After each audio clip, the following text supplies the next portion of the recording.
graduating each and every year. Of course, another issue also facing private sector is the data that we have, apart from the statistics from the KNBS, we don't have high frequency data, which we can now be able to keep tabs on a monthly basis.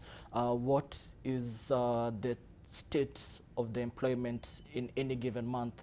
But I can point to the soft data PMI, which has an in-depth into the employment, which accounts to 20% of that PMI. And we can see that the PMI tracks, Purchasing Managers Index tracks the pulse of the private sector, and it keeps a tab on what the employment is over the course of the month. So that is something key that could be integrated even in the national statistics, so that we can now be able to better have a pulse of the employment in the country. So barring any no significant data, we might just be shooting arrows in the dark. I see. Yeah. And Flossie, just to bring you into this conversation, we're told research was done by the British Council in 2017, and it told us that about 500,000 young people get into the labor force every year. From an HR perspective, what are some of the challenges, or should I say the mismatch you normally see when you look at the people who are looking to come into the labor market and the sort of opportunities that exist in that same market? Thank you so much for that question. The dynamism in the labor market is as variant as the qualities, the talents, and the expertise that we see in the youth today, especially those that we're churning out of the universities. However, where I see a mismatch or where I see a gap is the specific needs of the businesses vis-a-vis what it is that we're getting from the universities and their understanding of what the businesses are actually looking for. So that's a good report. However, then the question is, how does that then translate to sustainability and to the growth of that number to a point where, you know, you can say that there's a steady conversion of what is being taught in class to the real experiences at the workplace. Okay. Yeah. Just a quick write on that. Do you feel that there is a deficit or a gap in terms of, let's say, an internship or apprenticeship kind of scheme that would now enable us to smoothen the flow of graduates leaving higher learning institutions into the labor market? I do. And I think that's a challenge to our businesses. And this could come in many shapes.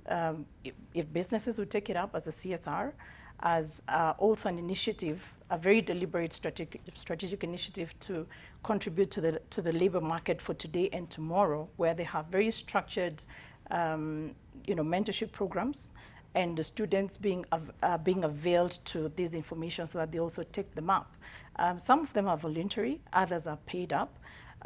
But I think the call is on both the businesses and the employers, if you like, and the students alike, to create that synergy, where there's flow of information in terms of the availability, and where there's no availability of those opportunities, then can we have also the students coming up and saying, I want to volunteer, in a business. And we've seen that coming through and working very well.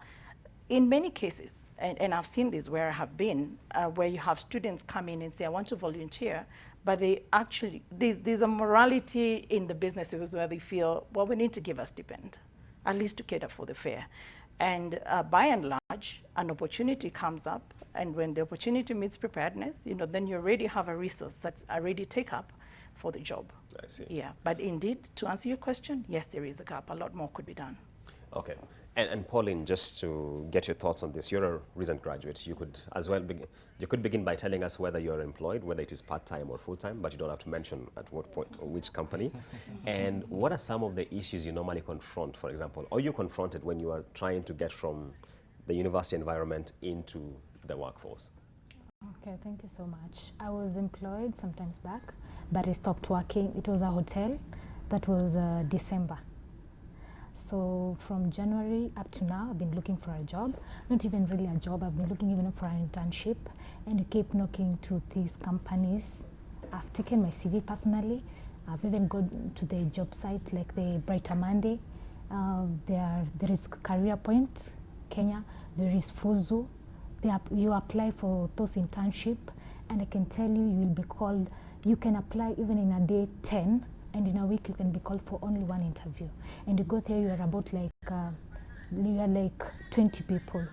So even they are demanding for even for internship. They want you to have an experience, a work experience, like for 1 year. You see, and you're straight from school. Yeah. Okay.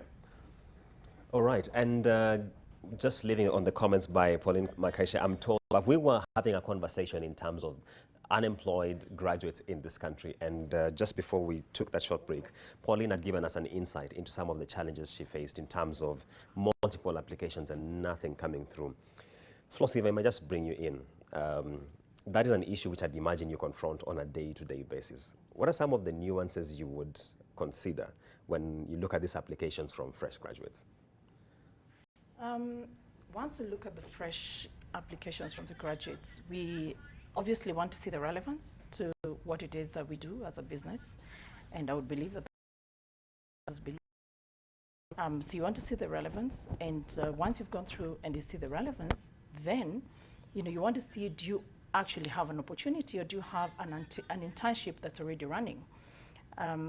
Thereafter, we get to sort of sift through based on the wealth, the depth of the content, or rather the CV that we get to look at, and then we invite them for interviews. And it's interesting. That's another conversation together. But we get to meet them.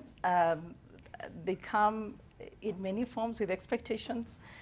Very interesting people.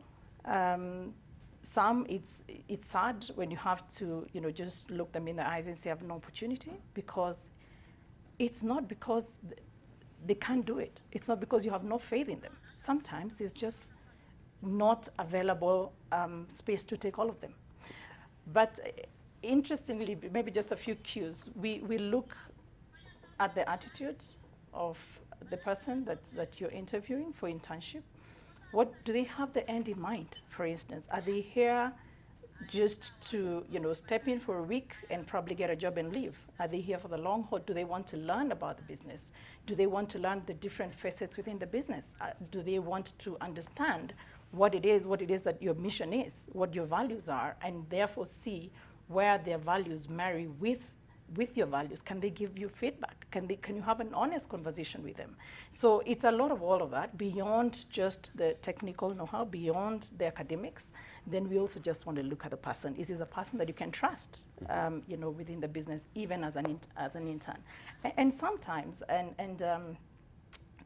this is just a little advice, sometimes on day one, we're going to put you through filing.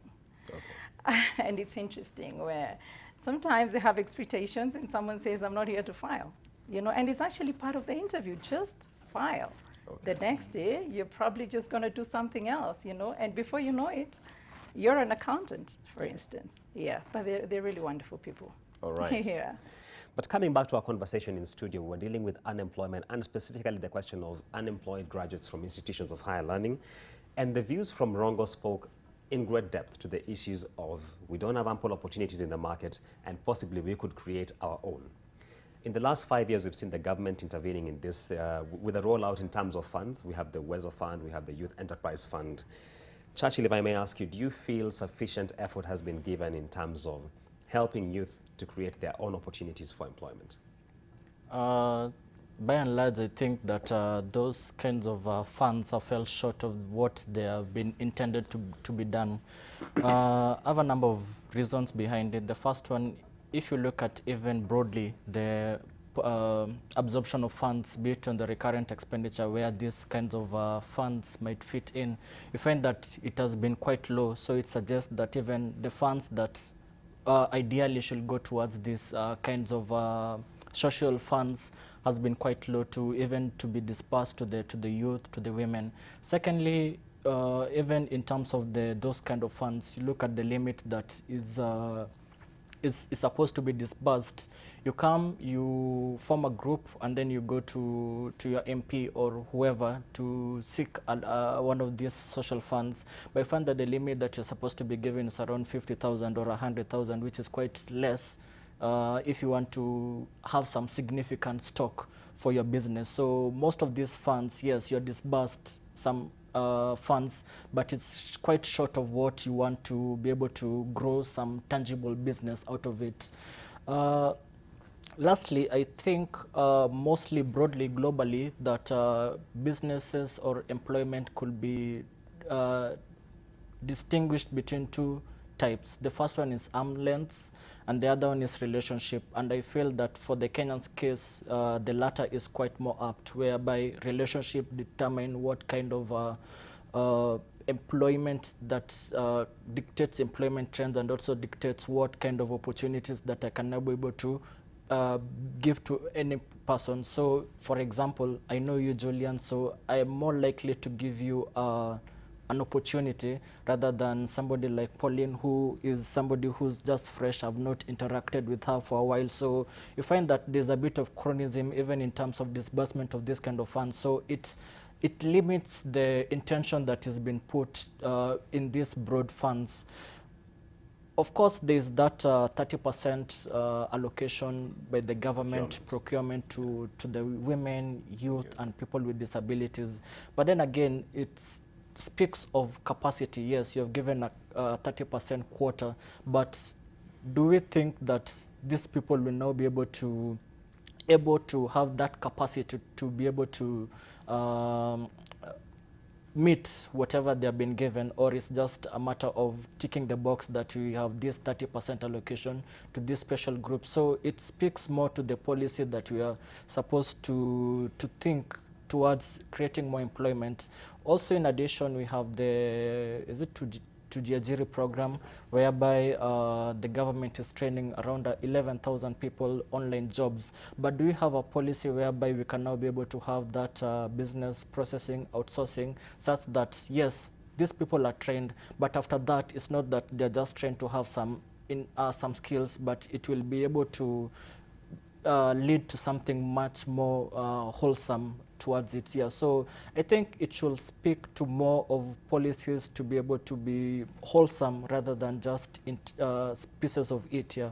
Okay. I think you raised some very pertinent questions in terms of input and output, such that we are putting in so much in terms of programs and funds and social safety nets.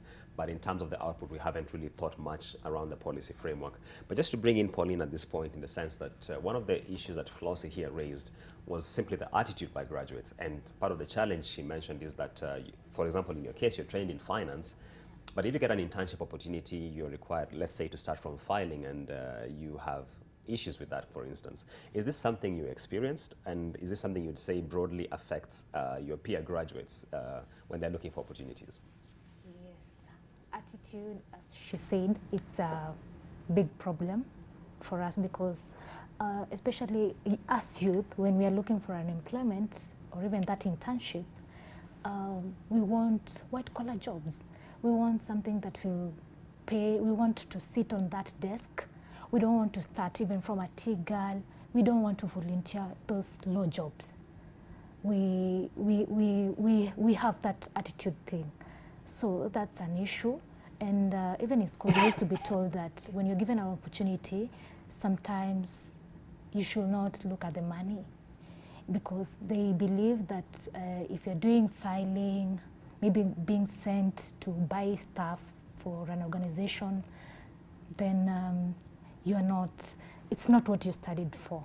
So at the end of the day, these people end up being pushed away from those organizations, and you lose a bigger opportunity just because you are not humble enough to take that opportunity. Yes. And Flossie, one of the issues that Pauline raised was that here you are looking for an internship and you're being asked for about 5 years of experience.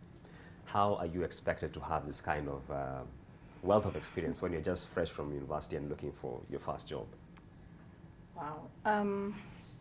Julian, I think mine would be a two-pronged response to that. On one hand, when you're faced with about, say, 10 to 15 applications, then you certainly have to find a way of sieving through to get the best. That's on one hand. On the other hand, each one of us is uniquely made. We all have what we call unfair advantage. And that is what we loosely call either the hobby or the talent that each one of us has. For instance, I'm in employment, but I'm also a farmer. I just love farming. I learned that from my mom. So I think what the kind of experience that any fair potential employer would be asking for is not necessarily that, for instance, say Pauline is looking for internship in finance. We are not asking, can you do payables? Do you have experience in treasury? That's very unfair. But then if then Pauline comes and says, if you allow me to use that example, if she comes and says, I do not have experience that is relevant to what it is that you do. However, during my breaks, I have been knitting, because knitting is something that I enjoy. Yeah. So that then speaks to the employer to the effect that you have discovered yourself, which is very important, because then you need to know who you are and what you're for, right? You have discovered yourself, and you're not just sitting. You're doing something, all right? You may not be perfect in it, but it tells me as an employer that you have initiative, all right? So you've discovered yourself, you have initiative, and you're proud of it. You want to talk about it. And whether you get that internship or not, you might just get a business opportunity right in there, where probably one of the panelists, one of the interviewers says, oh, you knit, do you make booties? I have a little child, bring me 5. So you may not walk away with the internship or the job, but you walk away with a business opportunity, or you walk away with a feel-good experience that, after all, I'm onto something good. Yeah. So my advice to the graduates and the students, actually, start this early. Discover yourself. Find out, what are your values? What are you onto? What do you enjoy? During the breaks, do it. Are you a Sunday school teacher, for instance? It shows you're tolerant. It shows you're patient. I mean, dealing with little kids, many of them. It says something about yourself, because then you might be going for internship for finance. I'm using that example because we have Pauline who's done that. But then if, say, you say I've been farming, probably a CSR activity that the business invests in is something in agriculture. Then they could say, in the meantime, do you mind taking on this? And of course, voila, you have something. So there's that unfair advantage in each and every person, which is what makes you different, because we are all very differently talented. And something close to that is the aspect which was raised by one of the speakers in Rongo, who said that he's been tammacking for quite a while. Yeah. And one of the questions we normally get in this regard is there's normally a gap in the CV, and you're asked, what are you doing in this period? Yeah. One, is that a significant derailing factor in terms of recruitment? And secondly, how does someone who has that sort of gap in their CV navigate that conundrum, if I could say? Okay. First, I would say that having the gap is not a disadvantage. It shouldn't be, in any fair process, because it could be circumstantial. It could be circumstantial, where you either were incapacitated or you're not in the right frame of mind even to pursue your talent, as I had said earlier. However, how you explain to the employer, how you validate, or how you explain the gap could make a huge difference. That yes, there is a gap. Admit that there is a gap. Don't try to throw in things there, because you might just be unable to substantiate. You might not be able to back them up with evidence. So yes, admit that there is a gap. There was a gap, and it is okay to say that you were taking a sabbatical. It is okay to say that at that point I retreated to the village and I just needed a break. It is okay to say that I was just not in the right mindset to do anything. However, during that time, I had a good know me moment. I had a good moment of appreciating my shortcomings and knowing my strengths. And I'm happy to share with you some of the strengths that I bring on the table.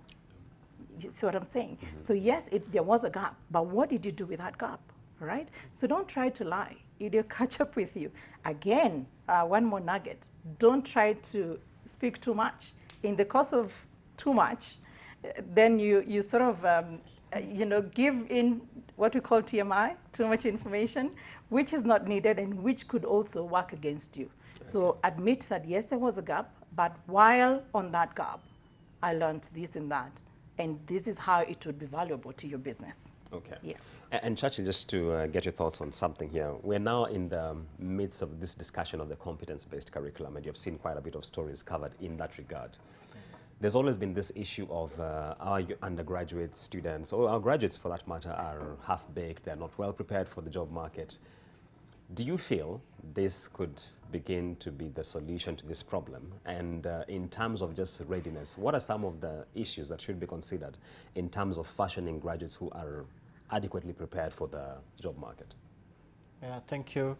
The overarching theme around it is now towards labor productivity. If we go back to that whole conversation of looking at the whole curriculum, education curriculum, it just speaks about labor productivity, the kind of output that comes out for every labor, increase in labor. So it's just the overarching theme here. So I believe it's the right time to have that conversation and to also to look at the skill sets that even comes out from the education system, if I can put it that way, such that we can now be able to be more productive. I mean, just using, if I may put it this way, encompassing technological advancement in even within the education, also developing some of the skill sets that will be ideally for us, even for an ideal employee, so as to be able to be more productive. So I think it's quite fitting to have that discussion and also to look at it such that we can now be able to see it through. It doesn't become half measures that 8 years down the line we are relooking again or doing away with this competence-based education. So I think it's a right step it's a right step. It's a step in the right direction. Yeah. And do you feel like stakeholders have been adequately engaged in terms of teachers, students themselves, and also just for this whole transition into it? I think right now the engagement is more towards the teachers so as to be able to fully embrace it. Of course, back 2 months, 3 months behind, we saw there was a bit of some resistance even from the teachers. I mean, change is one thing which is quite hard to be able to embrace. But as long as all this, the trickle-down effects has been properly articulated to them, I think it will be more of them now embracing the whole new curriculum and also now be able to passing on to the students. I don't feel if the teachers have not yet fully embraced it, the students will now be able to go about it. But I think the first and foremost is now teachers to be able to be fully taken through the benefits, the merits of the new curriculum, so as to be able to fully embrace it and now be able to take it over with the students. All right, and thank you. And we are discussing unemployment with a focus on the issue of unemployed graduates in this country and what possibly can be done. We've been delving into matters in terms of the competence-based curriculum and how this should impact the same in terms of social safety nets like the Wezo and Youth Fund. And we are taking a short break, but when we come back, we'll be having a lot more on this conversation. Our discussion this morning is on unemployment with a focus on unemployed graduates and some of the challenges that people are facing in terms of just transitioning from institutions of higher learning into the labor market and how they fit into this particular space. And I have a panel of 3 where we are discussing this matter. I have Losin Jagi, who is an HR professional in the energy sector, Chachi Logutu, a senior research analyst at Genghis Capital, and Pauline Makaisha, who is a recent graduate from Kiriri University with a focus in finance. And just before the break, we were discussing the matters pertaining to the competence-based curriculum and the degree to which this could impact how undergraduates and people who are leaving campus are just prepared for this transition. And just to bring you in, Pauline, you said you are employed for a while and in a cashier's position. Do you feel the kind of training you got in your finance undergraduate program well prepared you to handle the kind of tasks you are doing on a day-to-day basis? Yes, as for me, the cashiering thing was in line with what I did because it was all about banking. I used to do also filing, QuickBooks, stock taking also, I used to do that. So it prepared me and I gained so much skills from that job.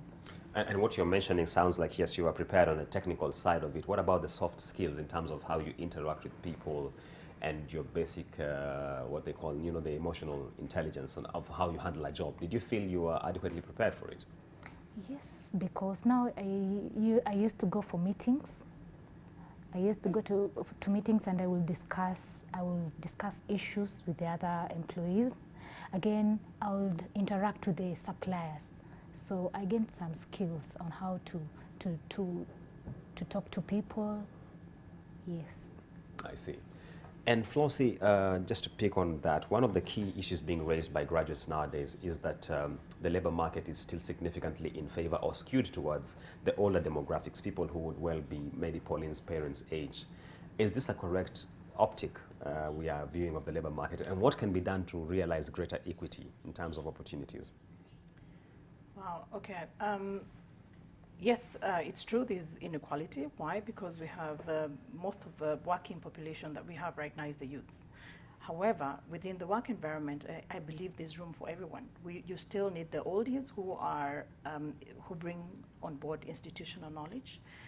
But that said, I would proudly say that where I work, we have 95% Generation Y, and we have, the other percentage of us who are the oldies, But my take on that is that if there was better training, for the oldies to know then what post-retirement, that naturally gets them, or rather attracts natural attrition, if you like. Because then the question is, I leave at 50, I leave at 60, then what? All right, then where do I go? My kids are still in school. How do I do it? How they can't figure out how to survive post-employment. Others, it's just insecurities of they have known nothing else other than employment. There's room, especially with the internet, with the what is called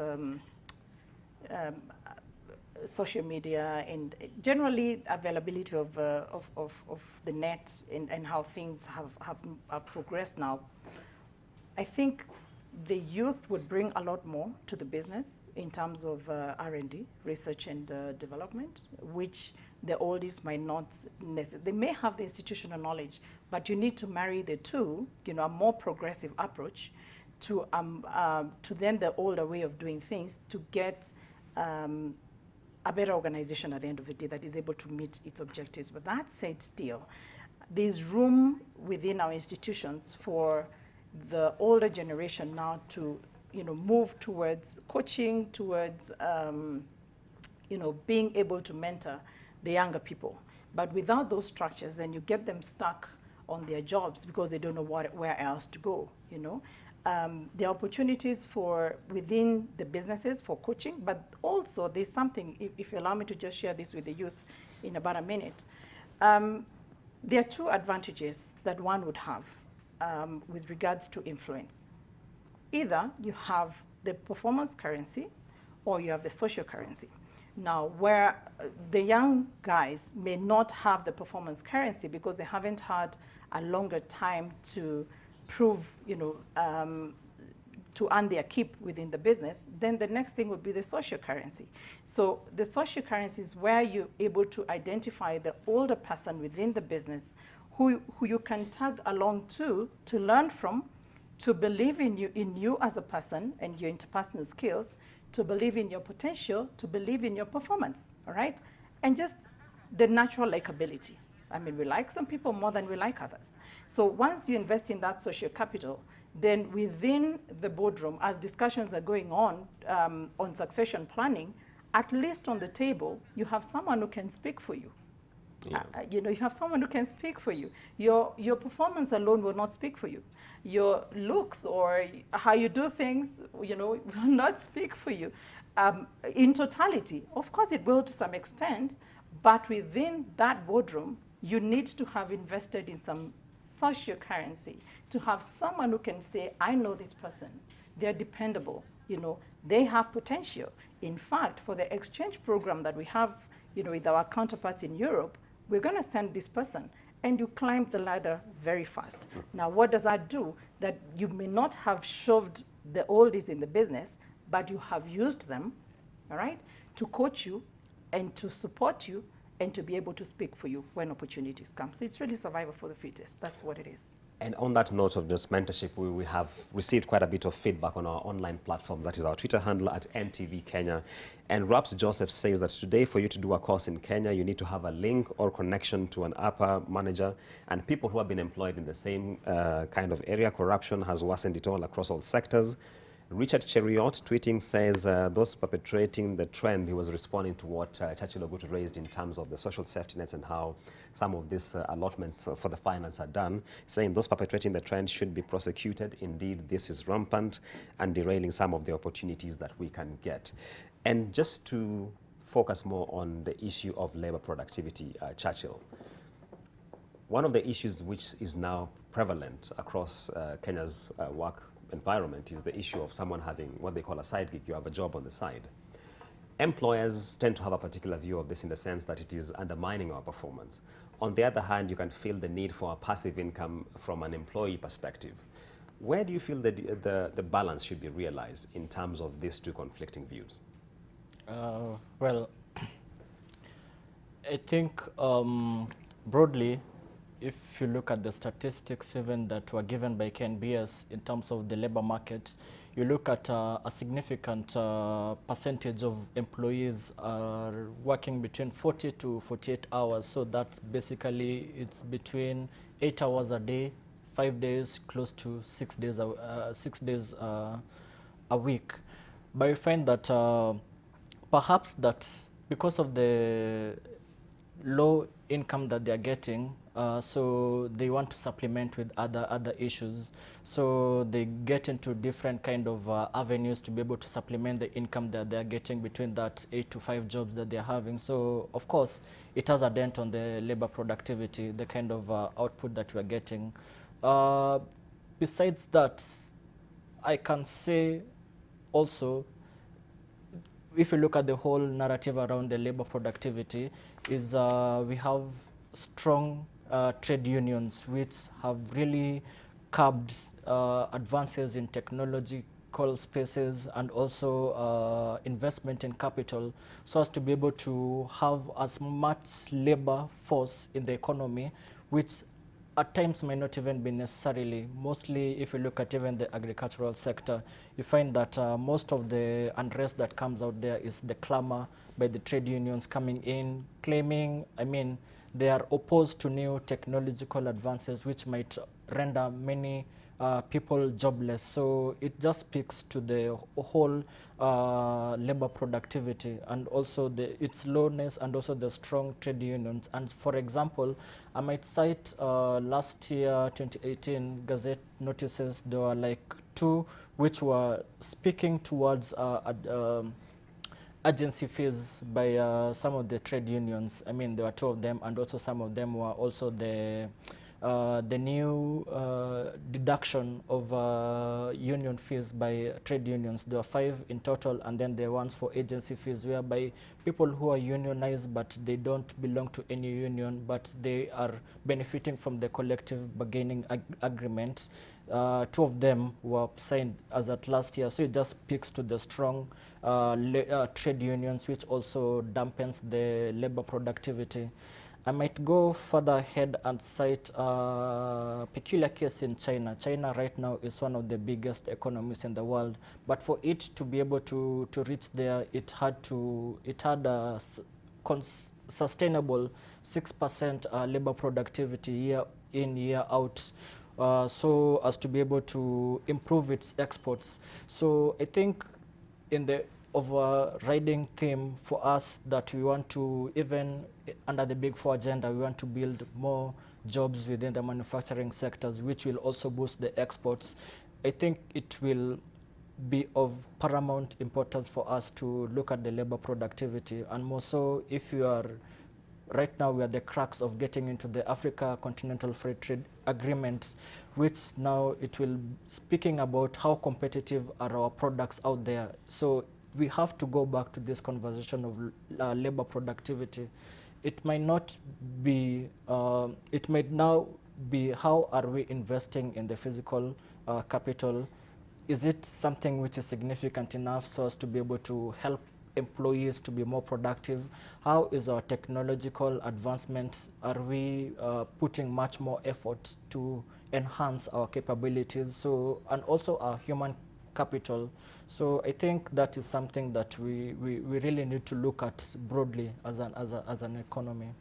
And just before I bring in Flossie on the issue of human capital, if you're watching us from home or from your office, you could as well call us by the lines which will be trending just under your screen to reach us out, and we would particularly like to hear from fresh graduates who are still scouting for opportunities, as well as from employers who feel there's still a gap in the market in terms of how graduates are prepared just to meet some of the challenges they face at work. And Flossie, this issue of human capital, you'll find most graduates, after they've tarmacked for a while, they decide, oh, well, I could go and add another degree, whether it is master's or another certificate, or for whatever reason.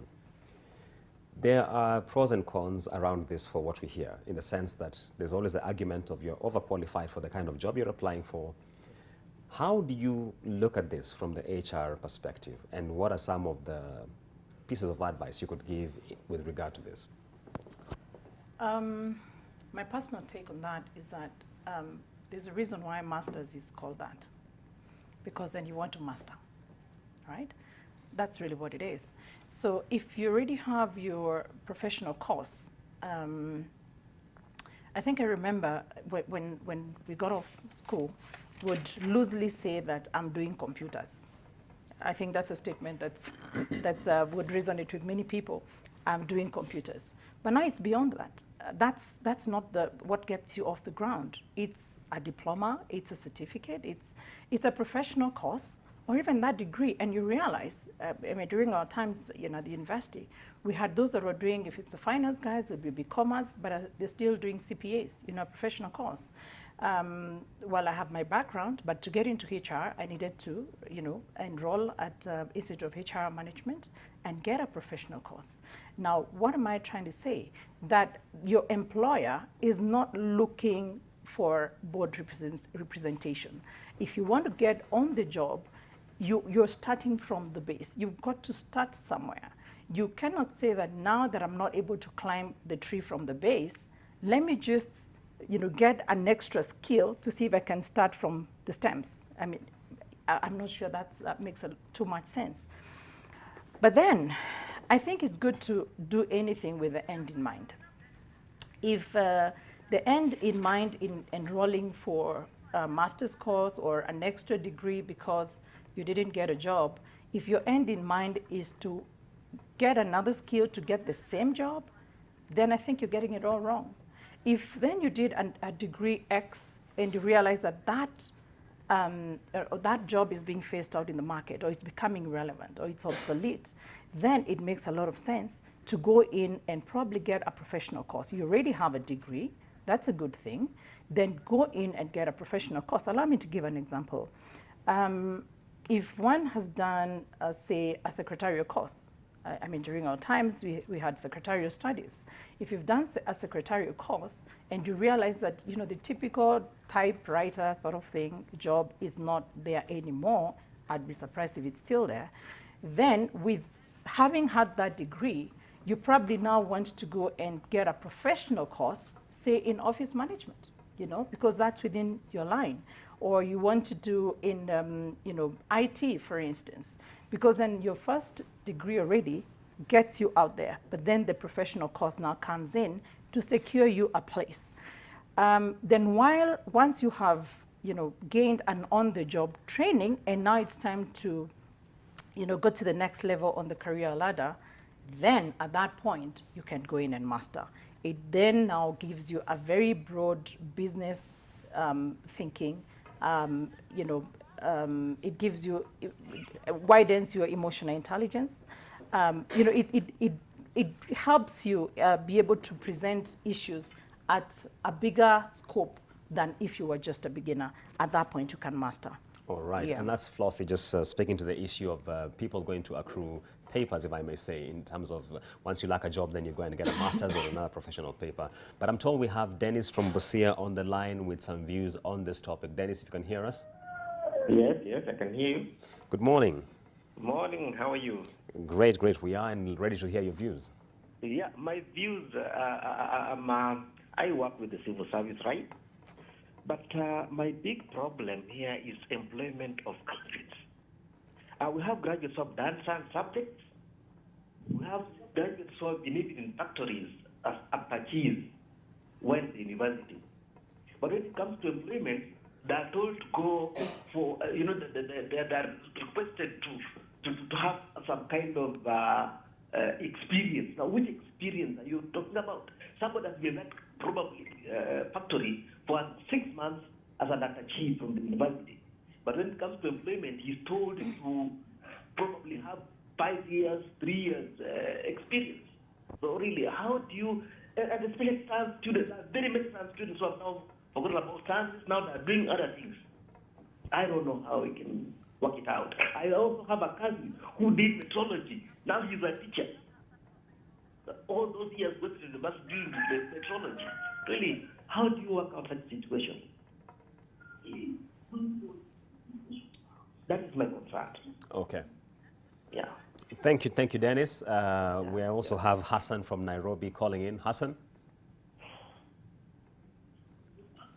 Yes. Hassan, good morning. Morning to you too. Great. We are happy to have you online and ready to hear your views. Thank you so much. I would like to, contribute to the graduate, spree of unemployment that is not even helping the country. When the government tells you that we are extending some of the people who are supposed to retire because they are passing on experience, it beats the logic of why, we are coming up to replace them. Okay. And within the government, jobs, there are lots of biases. If I just want to be honest. Yeah.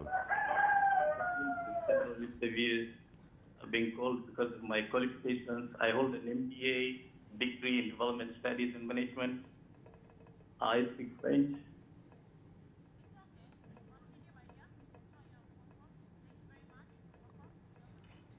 Thank you very much, Hassan. We just lost him, but we had gotten quite a bit of what he has to say. We've spoken to Dennis from Busia and spoken to Hassan from Nairobi. And if we could start with Dennis, who's raising the issue, which I've discussed before, that there are university graduates who are put in factories as attachés. And when they're applying for their first job, they're being told we need 3 years of experience, something which Pauline had already raised. And I don't know, Flossie, if you could just respond to that particular need. Perhaps maybe he missed the commentary you gave. Yeah. I just give an abridged version of my earlier response. I give a two-pronged approach where I said it is probably one way, or if you have a glut, it's a way of just waiting off so that you remain with the few that have been fortunate to have experience and you put them on the job. But also, wow, it is unfair to ask for, if this is an entrant, a new person, a fresh graduate, it's unfair to ask for 5 years experience. But as I said, that we all have an unfair advantage. So if you can identify what your passion is, what that unfair advantage is, or what your pastime, what you enjoy, your passion, and get to invest in it, it's better than coming to the table with nothing. So you could say that I enjoy farming, I enjoy knitting, I enjoy cooking, I'm a Sunday school teacher, and so on and so forth. I volunteer at a children's home. It builds to your strengths. It shows you have fortitude. You didn't just sit there. It shows that you have the attitude to learn, all right? But then asking for 5, 10 years experience, unless for other softer reasons, like saving through to get the few that have real relevant experience, I think that would be unfair of employers. And while answering that, if you allow me another 1 minute, while you're doing your while on attachment, if you are put on the shop floor and you have an interest in finance, as I said, this builds to your social capital. Establish establish a relationship, a network within the finance, where within, even as you do your shop floor job, as you do, you know, your mundane duties, as you file, as you do whatever else that is not, you don't really enjoy, but you just have to endure. Find someone that gives you at least 30 minutes in a day, even if it's lunch hour, or you have to come early in the morning. Sit with this person. It shows that when you go on a job interview, then you say, I have been filing, or I have not been doing anything relevant to the job that you want to fill right now. However, I have a combined 30 days of experience in finance within this business. And you can actually show that, but please keep a record.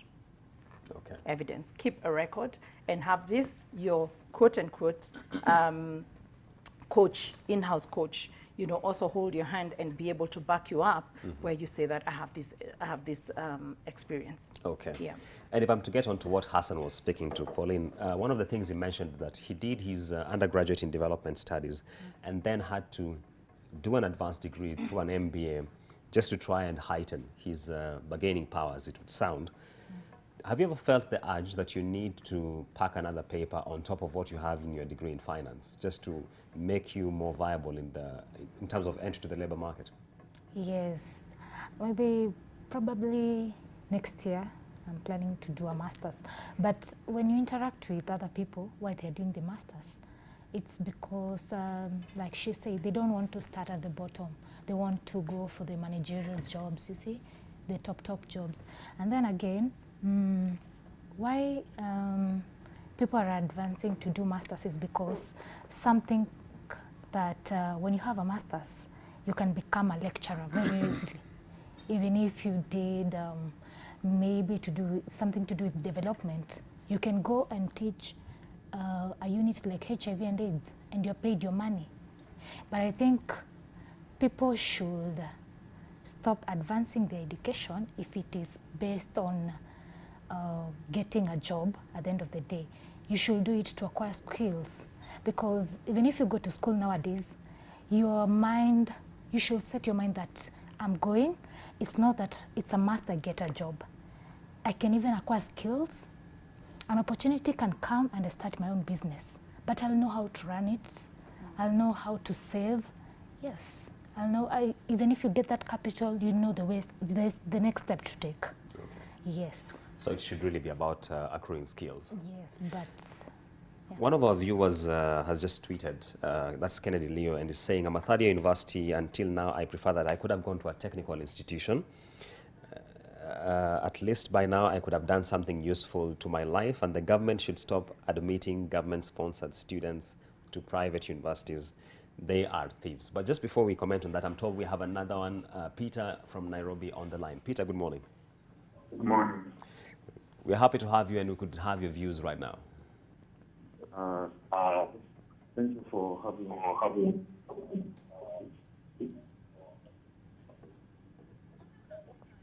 Peter, good morning. Good morning. We can hear you. Yes. Yeah. I'm following. And Okay. We can barely get Peter there. We apologize for that, but we'll continue with the conversation. I was just mentioning a viewer who was tweeted saying that I'm a third-year university student. Until now, I prefer I could have done a technical course. At least by now, I could have done something useful with my life. And the government should stop admitting students to private universities under the job sponsorship program. That was rolled out a couple of years ago. Just to get your views, Churchill, do you feel there's return on investment, if I could put it that way, from a government investment in this sponsored programs? You know, those who go under the Joint Admissions Board, the government does pay part of your fee and you pay the remaining bit. Do you feel we are getting value for money, in simple terms? Right now, I don't think we're getting the value for money, as opposed to the days in old whereby, I mean, it was guaranteed 20 years, 30 years back, that it was guaranteed that so long as you're in university, there's a job opportunity that's await you after graduating. But right now, I don't think that's the case in point. So even from what the tweet has spoken to, leave alone the angst towards that job sponsored, but it's more towards opportunities are there in terms of the vocational training, whereby you can become self-employed. I mean, you have that set skills, you can now be able to employ yourself, be able to generate much more income rather than going through the university route, whereby you'll be waiting for opportunities. So it's a balancing act whereby right now vocational training is much more attractive towards self-employed employment. Yes. Yeah. And Flossie, just on the same thing, there's always this conversation around the technical and vocational institutes give a better hands-on experience. The diploma person is much better than the degree person if you're going into the, especially the science fields. Do you feel this is an apt representation? Well, yes, depending on the industry they're talking about, because there are some jobs which are more hands-on, and then there are some other jobs which, you know, you sit behind the desk. So therefore, if then I'm looking for a HR job, for instance, I don't need to go to a vocational school to learn how to drive a cart, for instance, or how to do a forklift. You know, I don't need to do that. But if then that is the career that you want to choose, you know, to, either in construction or in infrastructure in general, in IT, you probably want to start, you know, with a professional skill. That's at least what I've experienced so far. You want to start with a professional skill, and if you have that, then you are ahead of this person who has spent 4 or 5 years at the university. Sadly, that's a reality. Okay. Yeah, because then you can get the job done quickly, and then you can have backup from the guys in the office. You don't have to do, you know, the administrative work, because someone else is going to do that, and you're just out there doing what it is that you have studied to do. And probably the person who tweeted, I'm sorry I forgot his name, is probably that's what they're feeling right now. That if I did that, I would already be on the job, and therefore taking on a degree would be now developing myself to the next level, where I'm into leadership and supervising the guys that are, actually doing the hands-on job. Okay. Yeah. But really, the gist of it: start with the end in mind. In anything, any course that you're taking, start with the end in mind. And many would be curious to know, therefore, that what's your view in terms of the proliferation of scaling up of TVET institutions, that's the technical and vocational, into university status? We had Kenya Poly, which now became Technical University of Kenya, for example. Wow, I'm yet to understand the thought behind that. But I think Kenya Poly already had a name. I still struggle to call it otherwise. Yes. I think it's just Kenya Poly, and that's what we knew, and it had a name. And when someone says I studied at Kenya Poly, you want to listen to them, because there was something, there was a fabric, there was something rich that came from there. And at a point where we are seeing the country going into a lot of construction, development here and there, I think if that was still there, would not have to, to import, those kind of skills. We have a lot of youths here who would have studied in those areas. I know, of course, there are other, there's TVET, there's sponsorship in that area, there's now trying to undo the messes that have been done in that area in trying now to enroll the students. But someone just said that it's about who do you know, which then brings another dynamic altogether. But I strongly feel that if we are to move towards entrepreneurship, towards infrastructure expansion, then we need to get more of those tertiary, institutions being invested in. I see. Yeah. And Pauline, just as we get to the tail end of the conversation, what do you feel could be done to better support persons like yourself who are trying to get into the job market? What do you feel from a government side, from a private sector side? What do you think could be done? From the government side, it should continue to provide scholarship, because I believe there are people outside there who have very good skills. They did not manage to get that C+ to go to the university, but they can be in the technical side and become very good employers. Because if this person goes into a mechanic school and he becomes a very good mechanic, he can even employ other people. So it's not about, because most of the time they only they only focus to the C+ students and above. They forget about the other people who are below the C+.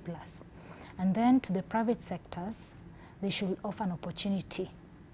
At least, even if they are going to give employment, they should give them a probation, like 3 months. What do you have to offer? They should not be so fast to judge a person that even if I bring you and you don't have any experience, they should not do that. They should give us an opportunity and see, is this person ready to deliver? Or can this person deliver once I give them an opportunity? And also to the young people, I think it's not about going to the university so that I can be seen I'm in school. You should sit down, probably talk to 1 or 2, 3 people who are ahead of you and think, am I more into passion? What really do I love doing? Should I do this course? Is this what I will love to do even in 5, 6 years to come? Yes. All right, and Churchill, just your sense on the same question. What do you feel could be done, both by private and public sector, in terms of supporting fresh graduates who are getting into the job market? I think it even goes beyond, even before at that point whereby the fresh graduates are absorbed in the market. There could be that collaboration between the private sector and also some of the university to identify the skill sets that the private sector would like to have whenever they absorb these graduates, such that even the universities can now be able to better build those skill sets at the earlier, such that it will be much easier for graduates to be absorbed by the private sector. And with the government, with the public sector, of course, it goes to, creating that environment and pursuing the policies, looking at even the Big Four agenda. Most of them speaks to creating some of the employment, particularly in the manufacturing sector. So it has to be creating that level field such that there could be much more businesses in the manufacturing sector setting up, and also to swing them to see a continuity in them. So it should be collaborative effects whereby even in terms of the government, it's pursuing its policy wholesomely and not just in silos, but just looking at it in terms of what's my fellow panelists keep on saying, with the end in mind, that okay, we want to employ 350,000 jobs, new jobs, particularly towards this manufacturing, and how should we be able to achieve this target? So it's something that they should sit through deliberately. Okay. Yeah. And looking at it now from the graduate side, what can they do for themselves now to be, as they transition into this? Into the market, just briefly, yeah, of course, it should be some initiative. It could be at an individual level or collective level, whereby they could now be able to see what kind of job skills are required by the market, private sector, public sector, and now be able to shape themselves towards it. It could be also things, even some soft skills, which people really don't really think about it, how they can be able to develop some of the soft skills in addition to the technical skills they are having, such that they could be more employable, if I may put it that way. So it could be at a collective level or at an individual level, such that they could better enhance their employment chances. Okay. Yeah. And Flossie, just on the same terms of public-private interventions, preparedness, and also from the graduate side, what can they do for themselves? I think, Julian, if you want to wake up at 6, you don't wake up at 6 to set the clock to wake you up at 6. You said it probably an hour or 30 minutes earlier. What we are seeing from, unfortunately, from the government side is very knee-jerk reactions and pronouncements of what it is that they want to do. And I'll give an example of, the Big Four agenda, which is, I think, well-intended, but do we have the expertise locally to execute. I think if this had been a forethought and communicated earlier, we'd already be churning out, students who already have what it takes to drive that aspect of the economy, and thereby also, increasing the uptick and the employability of the graduates that we are having. But that's not the case now, which is very sad. So I think from a government perspective, if we're going to have this tripartite, or these stakeholders coming together, the students, the government, and the institutions coming together to discuss what talent would be required, then we'll not be looking at the talent that's required right now, but what we will need in the future, and thereby then tailor the programs, the degrees, the diplomas and certificates towards, that's what I'm saying, with an end in mind, towards then meeting that need and also building the economy in that sense. To the students, be proactive. I know you're trying, but be proactive. Seek to see what it is that employers are looking to do. Where is the economy moving to? Even globally, not just in Kenya, because then you could also get employment cross-border. Seek to see where is the globe moving to? Where is the continent moving to? In terms of technology, that is a forever developing area, in terms of farming, we've seen farming is not your usual, farming as it were. It has changed. There's technology right there in it, and which is progressing that area. Be proactive. Seek to know what the government is planning, and then prepare yourself as an individual, collectively, either as a team, so that then you're prepared to take up those opportunities. Okay. Yeah. And on the mention of where the economy is going, Churchill, just briefly, I have about 4 minutes to go. Where the economy is going, and we have seen a bit of consolidation in the banking sector, of course, this has implications in terms of jobs. Where do you think this leaves persons in the banking sector in terms of employment? Oh, well, it's the jobs are at jeopardy because, I mean, there's much that could be absorbed within the new entities that are coming in place. So jobs obviously will be at risk, and then of course you're looking at even the banks. They need to create some efficiencies. So what things that they'll be looking at is now to reduce their costs, and one of the costs that they more likely to throw their axe into is now the staff headcount. So definitely that's something that is quite a worrying trend, so to speak. But it speaks broadly, not necessarily within the consolidation within the banking sector, but even with the prospects of the economy. You find that even last year number of the 2017, whereby there were still not much prospects. There were a number of layoffs within the economy, within some of the firms in the general economy, and also specifically to the banking sector. We saw that with the whole interest rate caps, we've seen that there's been a shrinking in the staff headcount. So it's systemic within the banking sector, consolidation, and also the opportunities, because now it's all about creating of efficiencies within the banking sector. But as a general whole, with dimmer prospects, we find that even the opportunities are not even there to be created in some of the firms outside even the banking sector. Okay. Yeah. And thank you very much. That has been our conversation this morning, focusing on unemployment. I'm told we still have one more question coming in. Sorry. Okay, all right, sorry for that. There was a bit of a technical hitch there. But just continuing with our conversation, we had the issue of employment, banking sector. You're saying we're likely to see more hemorrhage, or should I say job losses, coming our way? Yeah, definitely. I mean, because you find that even most of these banks that are coming together, you find that they're using the same systems. You find that most of these systems and some of the operations are more or less aligned. So you find that it doesn't add more value to have as many number of staff. So it will just speaks towards a reduction in the staff headcount among the banks. Okay. Yeah. And just to wind up with perhaps Pauline and your thoughts in terms of, do you feel the discussion around where the economy is going, when you sit at a classroom and you're doing your programs, do you have that conversation either as individuals or as students as a whole, or your lecturers engage you, just in terms of this is where the economy is going and this should be your expectations? Yes, thank you for that opportunity. You should be updated every day.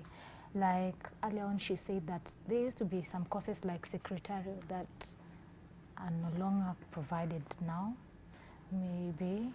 So you should better your skills in terms of computer. You should keep on advancing.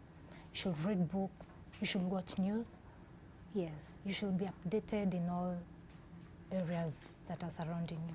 Okay. Yeah. Just in terms of getting ready for what is coming your way. Yes. All right.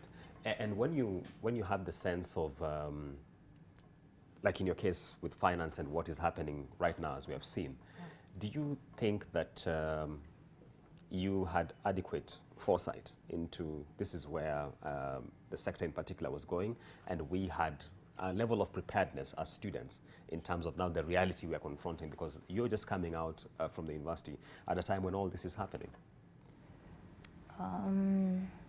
For me, I don't have any struggle to do with the course that I've done, but even the accounting system that is there, they keep on changing. For those people who have done maybe the ACCA and the CPAs, even the accounting standards, they keep on changing day to day. So you have to be updated, because you'll go to an interview and they'll tell you, do you know how to use most of the people, they know how to use a QuickBook, but there are other methods that are being used nowadays in the accounting system. So you should go back maybe to a school, do even a short course, so that you'll be up to date. You should not say that now I've done accounting, I've done maybe HR, that is just enough. No, you should do something extra, an extra course. Yeah. Okay. Yeah. And that's, as I was saying, is our conversation this morning on unemployment, with a focus on the graduates who are unemployed in this economy, the opportunities which they can tap into, and some of the challenges they face in terms of accessing opportunities in the labor market, and what private and public sector can do just to widen the space for them to get into the space. Up next,